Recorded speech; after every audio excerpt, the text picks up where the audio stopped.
Hola, buenas tardes a todos. Mi nombre es Miguel Ángel Jiménez. Lo primero, antes de empezar, me gustaría agradecer a toda la organización, a Nico, que nos ha solucionado la vida en muchos aspectos, y bueno, a Débora Fadul, que es una chef muy amiga nuestra, que ha hecho posible esta colaboración y que, bueno, y que hoy estemos aquí presentando nuestro proyecto, ¿vale? Como les decía, mi nombre es Miguel Ángel, trabajo como bar chef y como cofundador de Live Unique Cocktails, junto con mis socios Marta, Fran y Javier. Javier no puede estar hoy aquí, pero Marta y Fran sí que van a estar acompañándome en la charla, ¿vale? Yo empecé muy joven en el mundo de la hostelería, empecé con 16 añitos y a partir de los 18, cuando ya cumplí la mayoría de edad, empecé a trabajar más en todo el tema de bares, tocando bebidas alcohólicas, y digamos que fue algo que me captó en el primer momento. Siempre he tenido un entorno bastante creativo, vengo de familia de pintores, músicos y demás, y digamos que era algo que me estimulaba bastante, ¿no? El poder desarrollar algo con ese perfil, ¿no? Yo comencé en un bar muy pequeñito en la zona vieja del Madrid de los Austrias, que se llamaba Belmondo, donde tuve el placer de fichar por mi mentor, Francesco Cavaglioni, un bartender italiano bastante loco, que quizás su carácter no era su mayor virtud, pero sí que es verdad que conseguía ver las cosas desde un punto de vista diferente y con una creatividad y una innovación que en aquel momento era bastante resultona, ¿no? De hecho, yo creo que a día de hoy, si él siguiese aquí en España trabajando, sería un cabeza de cartel, estoy prácticamente seguro de ello, ¿vale? Eh, digamos que de partir de un proyecto que era bastante pequeñito, porque teníamos 20, 30 personas de aforo, con una terraza que sí que nos daba un poquito más de vidilla en los meses de verano, digamos que empecé a desarrollarme en otros proyectos un poquito más grandes, sobre todo a corregir no defectos, pero sí carencias que tenía, sobre todo en el nivel de gestión, pasando ya pues, por diferentes proyectos un poquito más grandes hasta conseguir liderar proyectos como la apertura del mítico Florida Park en 2016, un local con 5 outlets, 14 puntos de venta, aforo de 3.000 personas. Y por último, el famoso grupo Ramsés, haciendo una reestructuración económica completa, asentando un poco las bases para lo que ha sido la expansión del grupo con las 3 últimas aperturas de los 2 últimos años, ¿no? Bueno, vamos a meternos en materia, vamos a dejar de hablar de mí y vamos a hablar de lo que hemos venido a hablar, que son fermentados. Os hemos preparado un pequeño índice para que sepáis lo que vamos a tocar. Vamos a hablar, os voy a presentar un poco Live Unique Cocktails, el porqué de nuestra empresa, lo que hacemos. Vamos a hablar de nuestra filosofía, que es trabajar la innovación a partir de la tradición. Vamos a tocar la fermentación alcohólica, acética, láctica. Vamos a tocar temas de actualidad y cómo influyen dentro de lo que es este mundo de las fermentaciones mixtas y una fermentación con MOS. Bueno, el Live Unique Cocktails realmente nace con un propósito, que es inspirar hacia un consumo más responsable dentro de los bares y más sostenible. No solamente la responsabilidad y la sostenibilidad que abarcan ciertos ámbitos, sino de una forma global, ¿vale?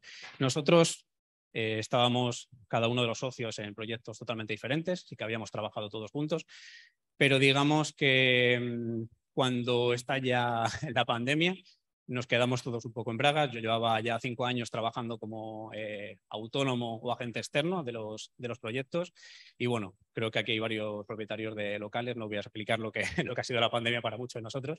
Entonces, bueno, fue un punto de inflexión que yo siempre comparo a como cuando sabemos que una máquina no funciona, se bloquea y no conseguimos reiniciarla de forma automática, ¿qué hacemos? Tiramos del cable, ¿no? Por completo. Esto fue un reset total para nosotros y a partir de aquí lo que hicimos es, en vez de seguir fustigándonos y agobiándonos por la situación que nos venía encima, decidimos darle una vuelta, intentar trabajar a partir de ese momento en algo en lo que creyésemos de verdad y que supiésemos que podría aportar por lo menos un granito de arena a lo que era el sector y la industria en general, ¿no? ¿Cuál es nuestra filosofía de trabajo? Nuestra filosofía de trabajo se divide sobre todo en 4 bloques. Por un lado, trabajamos con ingredientes 100% naturales. ¿Esto qué significa? No que estigmatizamos de algún momento los ultraprocesados o las cosas que no son naturales, sino que por simplemente filosofía y por una labor de conexión trabajamos con este sistema. O sea, intentamos que no sea ultraprocesados, no sean cosas refinadas, sino que intentamos sacar el máximo provecho o lo que nosotros queremos del propio ingrediente natural. Natural es todo, a día de hoy, ¿vale? Pero sí que es verdad que nosotros intentamos buscar esas raíces de cada ingrediente, esa conexión por todo lo que hay detrás del ingrediente. Las personas, la cultura, la tradición, ¿vale? Que vamos a tocar ahora después. El valor humano y esa calidad del producto. Antes lo hablaba Ramón en la parte de Mugaritz, que se trata también de contar historias. Nosotros intentamos contar esas historias a través del producto y todo lo que viene por detrás, ¿no? Y todo hasta que te llega quizás a la mesa o que lo puede degustar el comensal. La innovación entre la cocina y la coctelería. Sí que es verdad que nuestra filosofía nos ha llevado a trabajar en un plano quizás más similar a la cocina, más que al mundo del bar. No es ni mejor ni peor, simplemente nos sentimos más identificados en la forma de trabajar que hay dentro de la gastronomía en general o de la cocina que dentro del mundo del bar, por metodología de elaboraciones, por metodología de servicio, de un poco de todo, ¿no? Y luego, obviamente, pues el tema de lo que os contaba antes, basados en la sostenibilidad. Intentamos trabajar esa sostenibilidad en todos los aspectos, desde que hablamos con el productor hasta que te llega a la mesa, ¿no? Cuidando cada uno de esos procesos.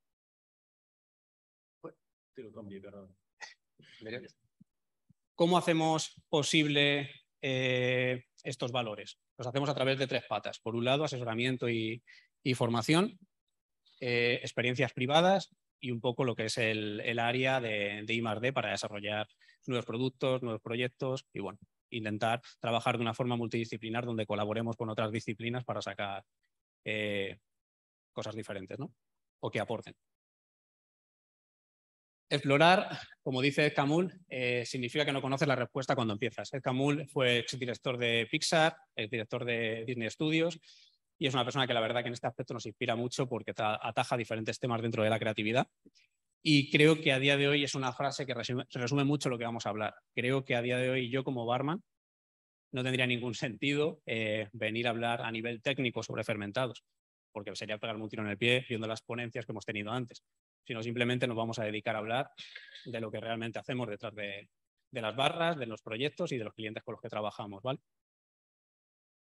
Como os decía antes, ¿no? La tradición a través de la innovación. Creo que trabajando en todo este mensaje que queríamos plasmar a través de nuestra empresa, hubo varias reflexiones en este proceso donde cada uno de los componentes del equipo pues intentamos plasmar dentro del proyecto nuestra propia personalidad y cómo nos sentíamos cómodos y lo que queríamos transmitir. Entonces, yo, por ejemplo, vengo de una familia donde me criaba ciertos meses en Murcia, pasaba gran temporada del año allí, y al final tenía un entorno muy pegado a la huerta, al producto fresco, y quería recuperarlo, ¿no? Creo que al final nuestro I+D más fuerte dentro de la empresa sean los propios productores, porque son los que te ayudan a buscar determinadas finalizaciones o determinados resultados que tú buscas a través del producto. Entonces, nuestra mejor herramienta es buscar dentro de la tradición, buscar ciertas técnicas para poder hacerlas modernas en algún aspecto, ¿no? O intentar darles un giro con una perspectiva nueva, ¿no? Aquí lo que hemos hecho es plasmar una pequeña línea del tiempo, ¿vale? Donde vamos a hacer un repaso a lo que serían las bebidas en general y lo que influye en los fermentados dentro de este timeline, ¿no? Por un lado, obviamente, el primer hecho no es un fermentado, pero es bastante importante lo que es la historia del fermentado, que sería un poco la domesticación del fuego hace 2 millones de años. Pasaríamos a la hidromiel, que es uno de los fermentados, de las bebidas fermentadas alcohólicas más antiguas, por no decir la que más.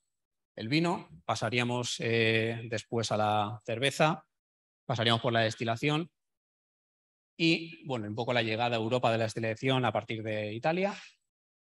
Y aquí es donde empezamos ya a atajar de forma independiente, o sea, dejando a un lado la parte de lo que son bebidas fermentadas, pasamos a enfocar la conversación más al plano de la mezcla, ¿no? En la época de Shakespeare empiezan a aparecer los sacks, dry sacks, sack passets, ¿vale? Que son esa mezcla que hacíamos con diferentes vinos generosos, que se le añadía un poquito de azúcar, se le empezaba a añadir ciertas especias, empezaban a hacer ciertas bases mezcladas con huevo, con azúcar, con leche, ¿vale? Entonces aquí empezamos a encontrar ya ciertas mezclas partiendo de un fermentado como era el vino de aquella época y donde se empieza a gestar algo, ¿no? Ya no era solamente lo que era la bebida o el fermentado solo, sino que empiezan a aparecer cositas. Luego, por otro lado, obviamente, tenemos la colonización de la India Oriental. El punch llega a Europa. Un poquito más adelante tenemos la primera receta del punch, que cuentan que fue aqua vitae, azúcar, agua de rosas y jugo de sidra en 1638. Esa llegada a Londres del punch era una adaptación que se hacía con arrak o rones que se traían de las Indias occidentales, pues bueno, se adaptaban de cierta manera y era realmente una bebida de marineros. Lo que pasa es que, bueno, en torno a ciertos marineros había cierta, pues bueno, un poco la parte noble que se rodeaba de eso y al final compartían bebidas y acababan popularizando de alguna manera, ¿no?, ese tipo de tragos. Más adelante tenemos una de las primeras menciones a lo que sería la palabra cóctel en 1798, pero realmente no se conoce una receta real, pero sí que hay una mención en un diario. De aquí pasamos a la era victoriana.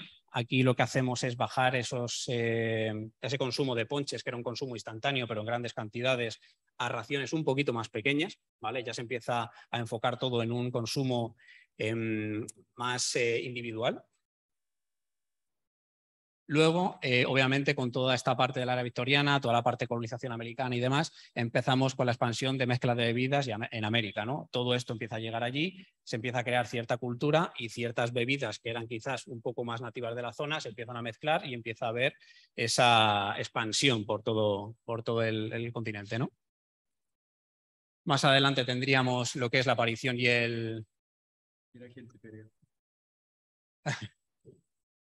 Más adelante tendríamos ya a mediados del 1800 la aparición del hielo, la refrigeración. Estos nos van a cambiar algunos acontecimientos en algunos ingredientes que vamos a ver después. Luego tendríamos la aparición de pequeños bitter con un fin medicinal, las primeras referencias de cóctel entre el 1803 y 1806, primeras referencias que realmente hacían homenaje o rendían culto a la mezcla de ciertas bebidas para corregir el amargor con el dulce. Era algo un poco más simple de lo que es a día de hoy, ¿no? Luego la preparación de bebidas como profesión, las primeras mezclas en salones. Esto nos lleva a una edad dorada. 1862 tenemos la primera publicación de la guía para bartenders de Jerry Thomas, que si hay algún bartender por aquí sabrá de lo que hablamos con esto.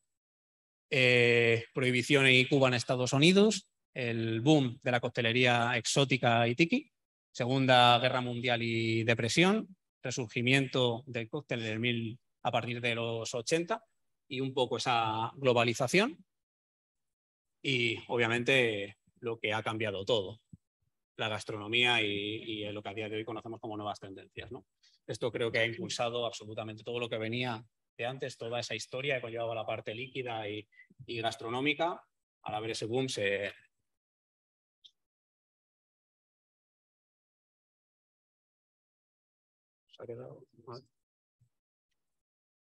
Bueno, cuando hablamos de coctelería, obviamente es imposible no hablar de la fermentación alcohólica, ¿no?, ya que es la base del producto, la gran mayoría de la base de nuestro producto con el que trabajamos, ¿no?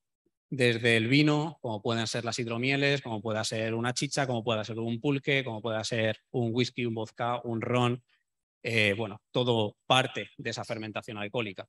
Entonces, parece algo complejo cuando nosotros empezamos a preparar esta charla, pero realmente tú te pones a tirar de lo que trabajas día a día y ya simplemente de eso tienes un buen listado de ingredientes con lo que no te das cuenta, pero realmente nacen desde los fermentados, ¿no? Esto que vais a probar, bueno, lo están pasando, ¿vale? Es un Dark and Stormy. Seguro que habéis bebido más de uno ya, ¿vale? Lo que hemos hecho es una cerveza de jengibre casera, ¿vale? Donde simplemente hemos hecho un zumo de jengibre para potenciar esto, un sirope 80% miel, 20% agua. Lo que hacemos con las mieles sí que nos gusta trabajar por esta filosofía que tenemos con endulzantes naturales, es trabajar ese mixing. Aquí trabajamos una mezcla de flores con brezo, ¿vale? Las mieles que hemos usado para esta preparación son mieles de la Sierra de Madrid. Agua mineral y levadura tipo ale, ¿vale? De la cerveza. El ginger beer que seguro que a lo mejor de acá en Stormy no, pero ginger beer habéis probado todos antes. Es un ingrediente que nace a mediados del 1700 en Yorkshire y realmente sale, o nace de una forma bastante, diferente o de otra manera concebida como la tenemos a día de hoy, ¿no?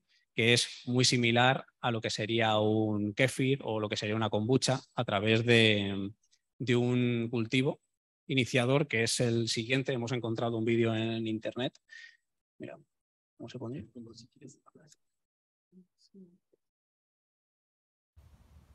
Bueno, aquí lo podéis ver. ¿Vale? Aquí realmente el ginger beer no nace con levaduras tipo cerveza, aunque haga un poco arde a su nombre, sino que nace, como os digo, en este cultivo, ¿vale?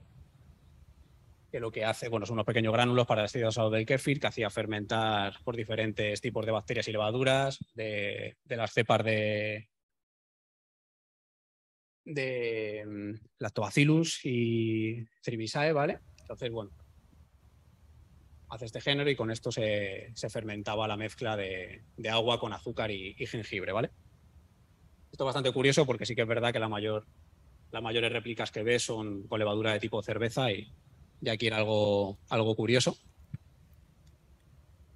Vale.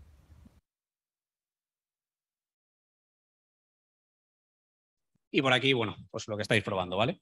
Es este ginger beer con ron oscuro de Jamaica, lima y fibras de jengibre, que esto sería si lo hubiésemos hecho replicado aquí. Realmente con las fibras del propio jengibre que se quedan como residuo al licuarlo, deshidratamos y se queda una fibra seca bastante chula para decorar y nos puede ayudar bastante. Bueno, aquí empezamos ya con toda la parte conceptual de cócteles y cómo aplicamos las diferentes fermentaciones que vamos a ir viendo. Como os contaba al principio, sí que tenemos cierta influencia de otras disciplinas, en este caso la que os contaba mía, del mundo del arte, siempre que ha estado muy marcada a mí desde que era pequeño. Entonces, bueno, siempre intentamos buscar diferentes vías de inspiración a la hora de crear cócteles. En este caso vamos a presentar un cóctel que nace de esta obra de Aldo Goliev, es uno de los grandes artistas de arte abstracto, abstractismo, como queréis llamarlo, ¿vale? Donde el artista intenta plasmar una visión de dos pares simples o contrapuestos, como podríamos decirlo también, que puede ser entre el caos, el orden, la oscuridad, la luz, a través de una obra con pinceladas y diferentes tipos de esferas que hacen alarde a una figura un poco más perfecta, ¿no? Nosotros, la forma de trabajar, la asociación de sabores, la trabajamos de varias maneras, simplemente por contrastes, tradición o por armonía molecular, ¿vale? Aquí, en este cóctel, los ingredientes que nos inspiraron y que nos llevaron un poco al resultado final fueron, por un lado, la miel, el cacao, bourbon, aceite de oliva y soja. Suena un poco raro para un cóctel, pero bueno, vamos a intentar llevarlo a cabo, ¿vale? Vale, por un lado, aquí lo que hicimos es una hidromiel de un perfil semiseco, ¿vale? Que llevamos a más o menos unos 12 grados de graduación.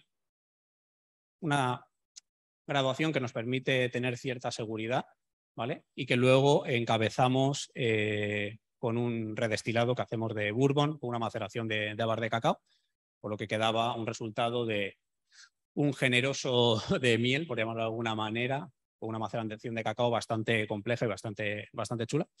Entonces aquí lo que hacemos es aromatizar la copa con un perfume de saúco.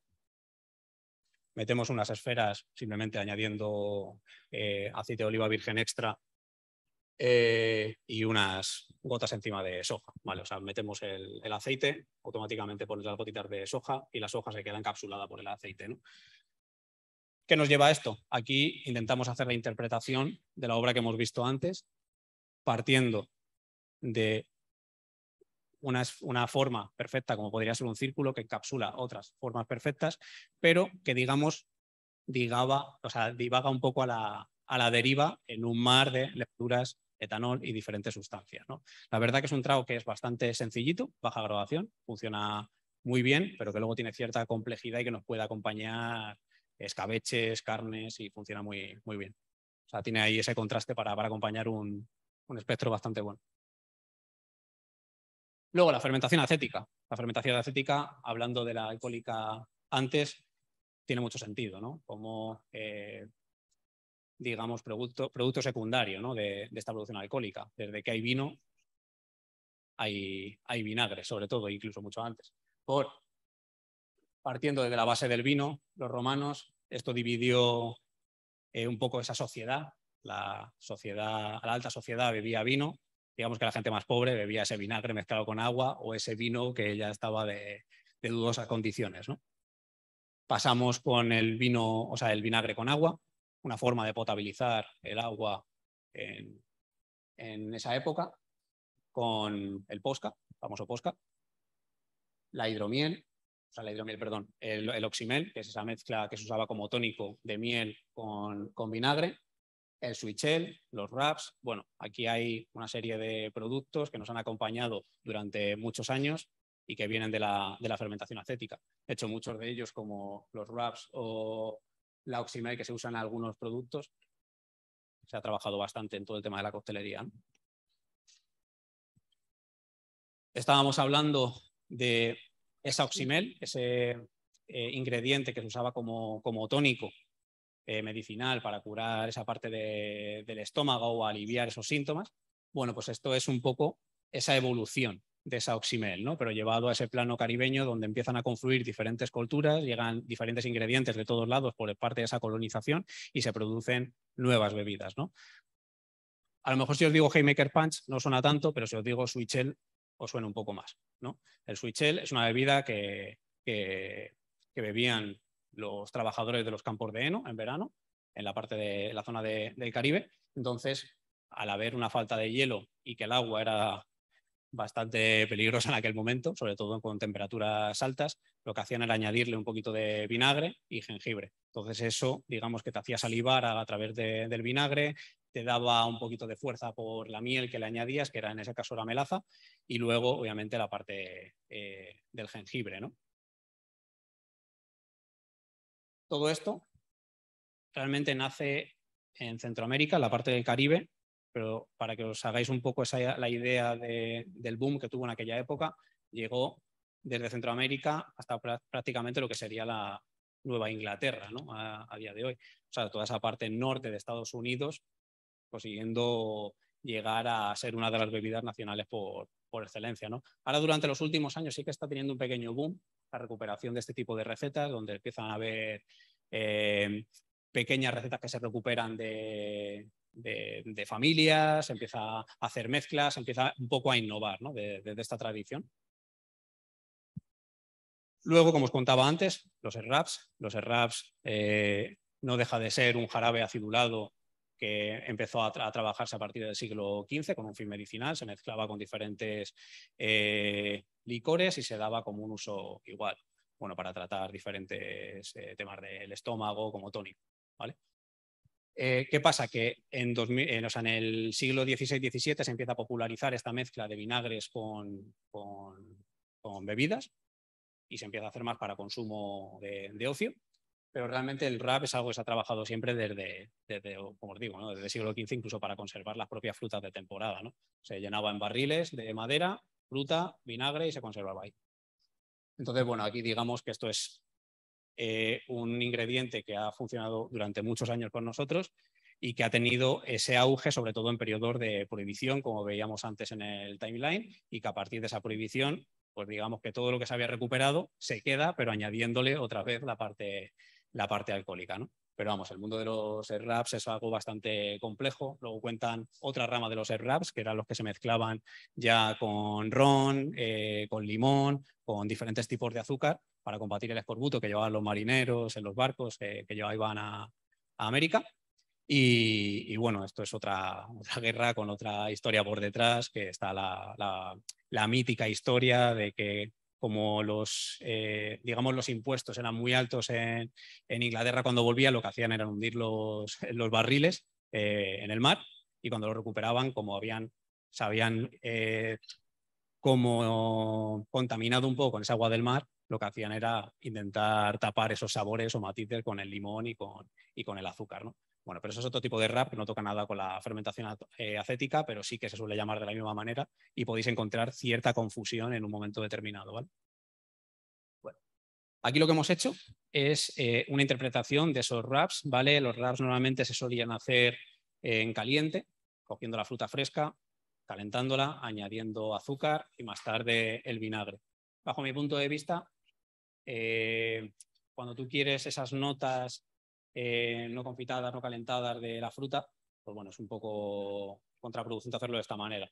Nosotros a día de hoy nos gusta trabajarlo más en frío o bien extrayendo el zumo y añadiendo por fases el resto de ingredientes o bien trabajando cocciones a baja temperatura, ¿vale? Aquí lo que hacemos es, por un lado, sacamos el zumo de remolacha, miel de flores, frambuesas, vinagre de Jerez y un destilado de tierra que luego añadimos, ¿vale? Lo que hacemos con los 4 primeros ingredientes es meterlos a baja temperatura, 85 grados, más o menos 2 horas, y luego simplemente lo que hacemos es filtrar y añadir el destilado de tierra. El destilado de tierra lo que hacemos es lo que hicieron en Celer de Can Roca, es una receta que cogimos de allí, que lo que hacen es tierra de bosque, agua, 24 horas y destilación al vacío, ¿vale? A baja temperatura. ¿Qué hemos hecho con este cóctel, por ejemplo? Aquí la inspiración viene de otro lado. Viene de esa parte de conexión que os hablaba en un primer momento, esa conexión con la naturaleza. Nos inspira en la textura, nos inspira esa forma salvaje, los diferentes contrastes que tiene la naturaleza y creemos que en esa parte de conexión de que si tú sirves a la naturaleza creemos que tarde o temprano te va a servir a ti. Entonces, bueno, hemos hecho este cóctel donde aquí el emparejamiento molecular, digamos que es un poco más complejo, donde partimos de una remolacha. Esa remolacha lo que hacemos es vincularla con diferentes ingredientes, como habéis visto en el wrap. Partimos de una miel, partimos de un vinagre, partimos de una frambuesa, los bitter, el limón, una ginebra y café. ¿Cómo lo llevamos a cabo? Esto es un cóctel que mezclamos ginebra de Mahón, ¿vale? Una ginebra con mucho sabor y mucha intensidad en Ebro. No busca otros matices, sino esa potencia, sobre todo del enebro, y ese equilibrio y suavidad en la parte alcohólica. ¿Vale? Licor de genciana, bitter de naranja y el wrap de tierra. Muy sencillo. ¿Vale? Se agita, se sirve sin hielo, se decora con una hoja de dragón y se apoya sobre una cama de café. ¿Vale? Aquí sí que es verdad que intentamos una complejidad y hacer ese homenaje a la tierra de diferentes maneras, interpretando esa parte líquida y sólida, ¿no? Fermentación láctica. La fermentación láctica es verdad que durante los últimos años ha estado en auge y cada vez encuentras más cosas, sobre todo en la parte de coctelería, que es lo que trabajamos nosotros. Sí que es verdad que se está trabajando más esa parte quizás de sabor, de nuevos sabores, de nuevas acidez, con esa parte de ácido láctico, pero realmente ha estado siempre en la coctelería, ¿no? Las aceitunas de un dry martini vienen de esta fermentación láctica. Pero bueno, luego, obviamente, la fermentación láctica muy amplia a través de yogures, de cabas de remolacha, que es una pasada si se trabaja bien, o sea, es un ingrediente bastante guay. Y luego, pues bueno, obviamente el sinfín de posibilidades que tiene la fermentación láctica con muchas de las frutas o verduras dentro de la coctelería, ¿no? La actualidad es que durante los últimos años ha habido un cambio radical en nuestro día a día, ¿no? Creemos que la gente está tomando más responsabilidad en absolutamente todo, en saber de dónde viene lo que come, entender el producto, entender a sus productores. Hay un mayor interés sobre el bienestar y la salud personal, el deporte, la alimentación. Creemos que también igual esta incorporación de nuevos alimentos que acompañan este tipo de alimentación, esa búsqueda del bienestar a través de diferentes bebidas está incorporando, obviamente, nuevos productos que estamos descubriendo dentro del mundo de la mezcla. Esto va a algo que es día a día y hace 10 años hay mucha gente aquí que lleva mucho tiempo detrás de una barra, sabrá de lo que hablo. No teníamos apenas nada.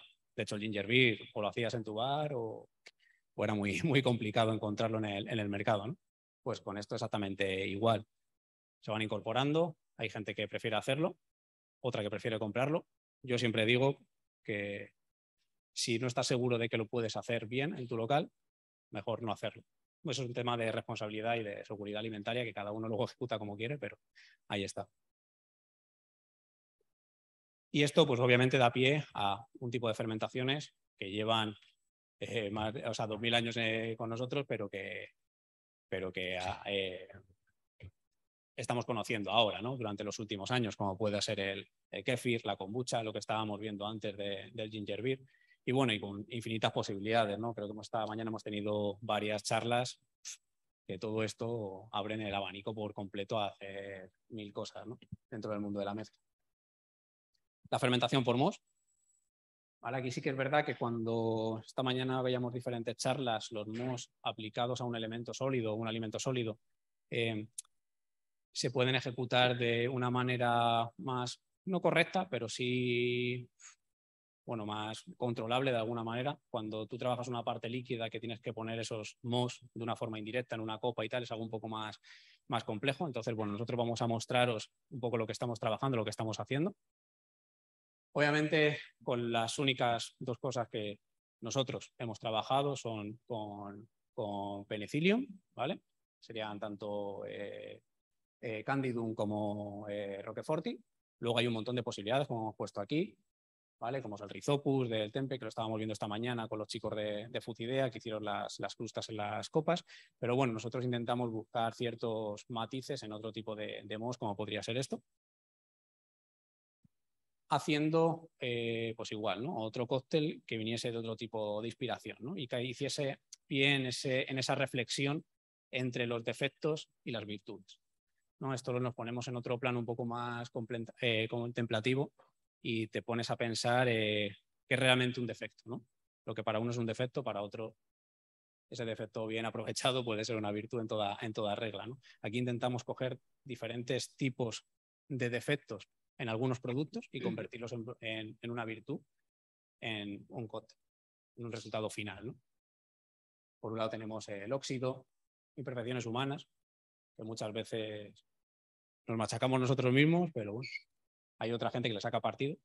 Pero bueno, yo creo que viendo el número de rinoplastias que hay al año, creo que va ganando más la otra parte. Y luego, bueno, el mundo dentro del mundo de la agricultura, lo que penaliza mucho ciertos productos, que son las imperfecciones en la fruta. Que se lo pregunten a un productor cuánta cantidad le desechan las grandes superficies cuando encuentran un producto que no es lo que el cliente está acostumbrado a ver, ¿no? Aquí hemos cogido diferentes elementos. Por un lado, un champán estilo brut, bitters, manzana y roquefort. Ahora, aquí no hemos intentado ir a una mezcla compleja, ni mucho menos, sino hemos ido a buscar quizás un ritual, otra forma de beber una copa de champán, añadiéndole ciertos matices y aprovechando esos defectos para convertirlo, como decía antes, en virtudes, ¿no?